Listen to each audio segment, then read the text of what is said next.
Hi guys! Welcome to my vlog!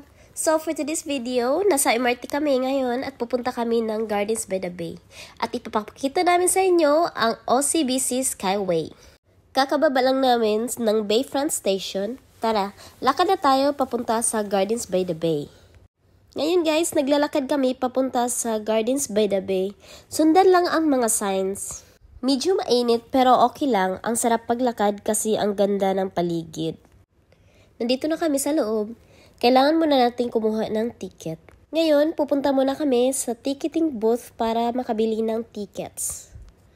Nakapila kami ngayon. Kunti lang naman ang pila. Mabilis din ang galaw. Ayan guys, may tickets na kami. Ready na kami umakyat sa OCBC Skyway! Grabe, ang gaganda ng super trees. Sobrang laki nila at parang nasa ibang planeta ka talaga. Sobrang relaxing dito guys. Kahit hindi ka umakyat, sulit na mag-ikot-ikot dito. At ngayon guys, ready na kaming umakyat para sa OCBC Skyway. Paakyat na kami at super excited na ako makita ang view from the top. At ayan guys, elevator pa lang, maa-amaze ka na. Wow guys, ang ganda ng view dito sa taas.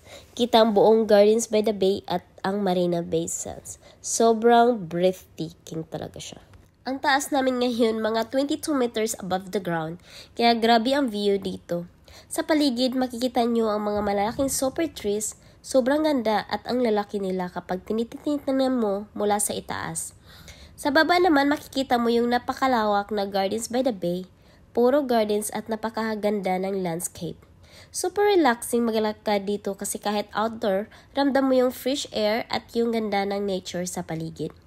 Doon naman sa banda na yun, makikita niyo yung sikat na Marina Bay Sands Hotel, yung building na parang may barko sa taas. Sobrang iconic niya kaya hindi pwedeng hindi mo kuhaan ng picture o video. Kung titingin ka pa sa kabila, kita rin ang skyline ng Singapore. Ang daming high-rise building, sobrang modern at ang linis tingnan. Ang sarap ng feeling dito sa itaas kasi kahit mainit dahil mahangin naman, ang sarap lang maglakad at mag-enjoy sa paligid. Kaya kung plano nyong pumunta dito sa Singapore, isama nyo na ito talaga sa listahan nyo ang Gardens by the Bay at itong OCBC Skyway. Sobrang solid ng experience. Thank you so much guys for joining us today dito sa Gardens by the Bay.